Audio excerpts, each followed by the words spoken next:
Let's analyze meta. How to use Japanese candlesticks to spot a great trading setup. The uptrend is lost. Here you can only trade the bounce during a downtrend. And that's the setup, the trading setup that we can use. And going forward, all we need to do is manage the stop.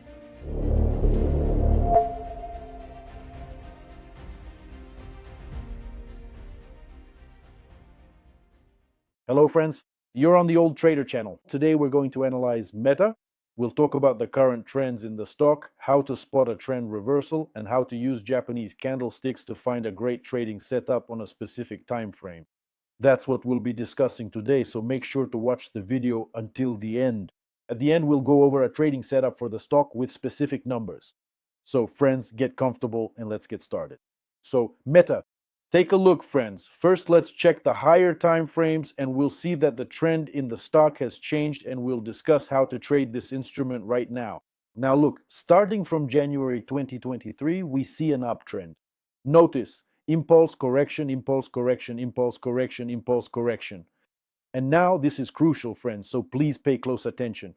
Notice that after the latest correction, we did not see the price move above the previous highs, which is something that often happens in strong trends. Instead, what actually occurred was a massive drop, a significant and sharp decline, which unfortunately led to us falling below the levels of the previous correction. This is an important development as it signals a potential shift in the market's direction, and it is something we really need to be very aware of as we move forward. We haven't seen moments like this before. Notice here the depth of the correction is higher than in the previous one. In the previous correction, the drop was higher than the one before it, and so on. So now, if we're talking about trading meta, you can only trade the bounce during a downtrend because the long-term uptrend in this stock is lost. Also, friends, take a look at this candle.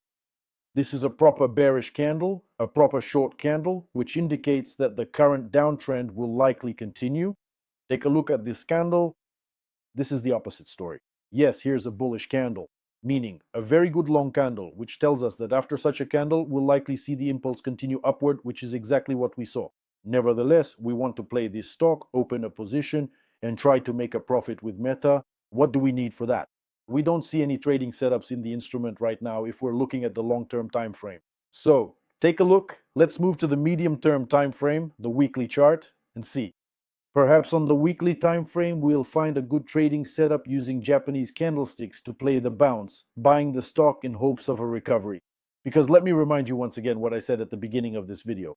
Now our upward trend is lost and all we can hope for are bounces within a downward trend. So let's move on to the medium-term time frame. And before we look at the situation on the medium-term time frame, friends, I have a huge request for you. If you understand what I'm telling you, be sure to like this video and let's look closely at what we have right now in this instrument.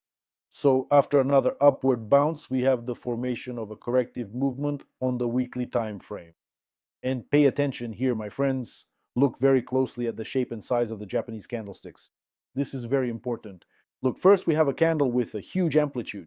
That is a very high amplitude candle. And after that, we see three candles with small amplitudes. That is, the candle body is practically absent. The candle wicks on the top and bottom are very small. This indicates that at this level we have a balance of interest between sellers and buyers, meaning sellers no longer want to sell and buyers are not yet ready to buy. It's very important to see this moment, friends. And pay attention, don't rush to buy the stock until there's a trading setup. Pay attention to the following detail. During the formation of the corrective movement, we see a progressive decrease in the maximum values of the Japanese candles as the corrective movement develops. Look, right here we have a maximum value of $683.38. The next weekly candle is $682.50. The next weekly candle is $624.98.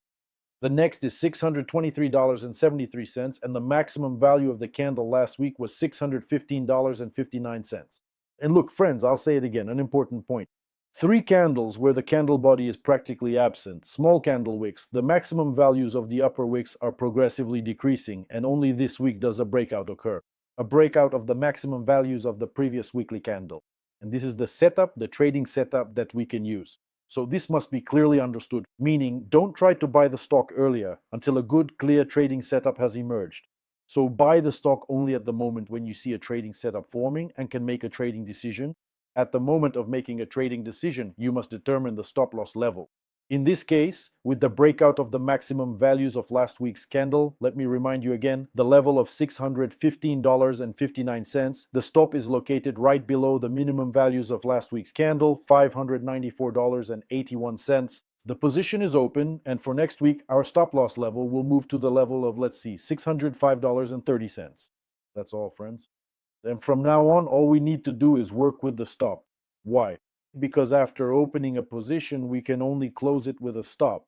If it goes against us, we close it at a predetermined stop loss. If the position goes our way, then we start working with the stop. We move the stop behind the trends. And when we have a breakout of the previous weekly candle's lows, that's it. At that point, we decide to close the position and finish this trade. So friends, pay attention. Japanese candlesticks work very well and almost always flawlessly, so look into it. Good luck, good trades. See you and talk to you soon.